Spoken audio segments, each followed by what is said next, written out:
In this video, we're going to be learning about one of the most foundational laws that exists in chemistry and affects our ability to understand chemistry in both theoretical and practical situations. And that law is what we call the law of conservation of matter. Now, in order to understand what the law of conservation of matter means, we need to actually get a workable definition of what matter means. So, chemistry, as the scientific study of matter, is concerned with studying anything in the universe that has quantifiable mass and occupies space in 3D, which we can refer to as volume. And this is why sunlight is not considered to be matter, because sunlight is a form of energy which has no measurable mass, nor is it easy to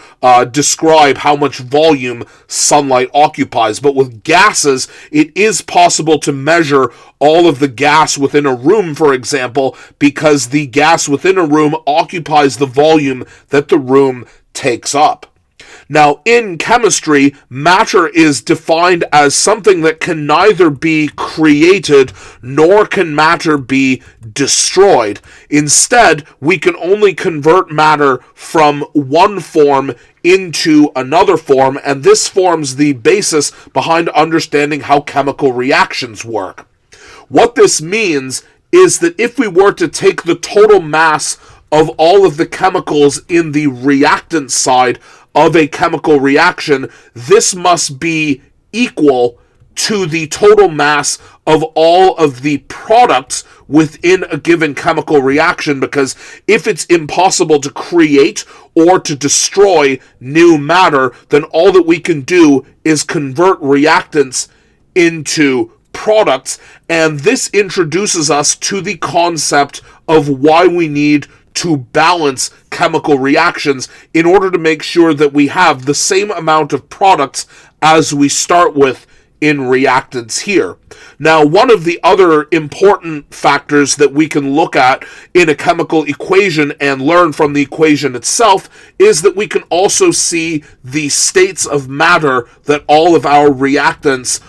exhibit. For example, we can see the AQ for calcium chloride represents that it is aqueous and therefore dissolved in water, as is the case with sodium sulfate. But then we see calcium sulfate here exists in the solid form, and because this solid was created from two different solutions, this would be an example of a precipitate, which shows that this chemical is new and was converted from the reactants and produced as a product here. Now, of course, solid and aqueous are not the only two states of matter. We also have gases, which we can recognize if a reaction produces bubbles, or liquids, which we can recognize because there would be a noticeable volume change.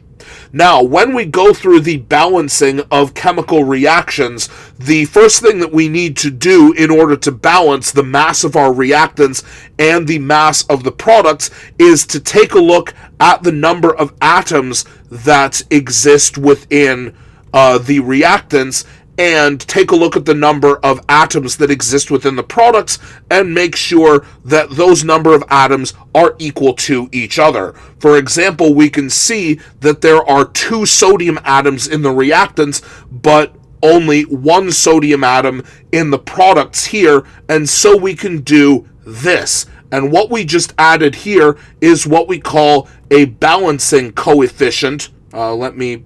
take the time to spell this word properly.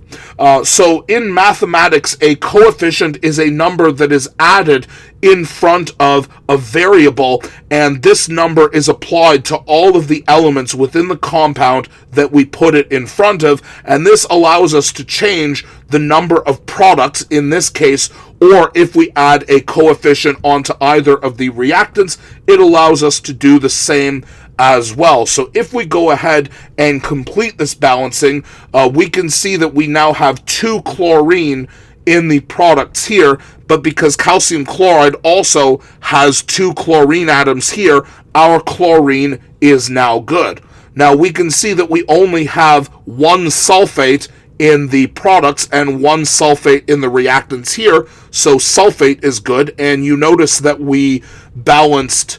the polyatomic ion as a unit rather than individually balancing sulfur and oxygen, because there's no change to the polyatomic ion, and we see 1 calcium here and 1 calcium here. So if we wanted to be complete, we could put balancing coefficients of 1 to show that we only have 1 of each of these compounds here. And because the number of each element in the products is the same as in the reactants, our reaction is balanced and the law of conservation of matter remains fulfilled.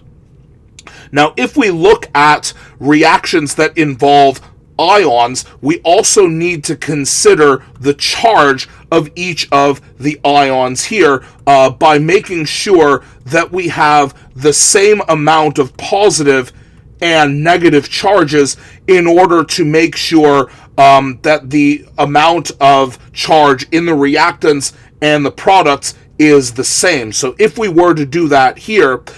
we can see that our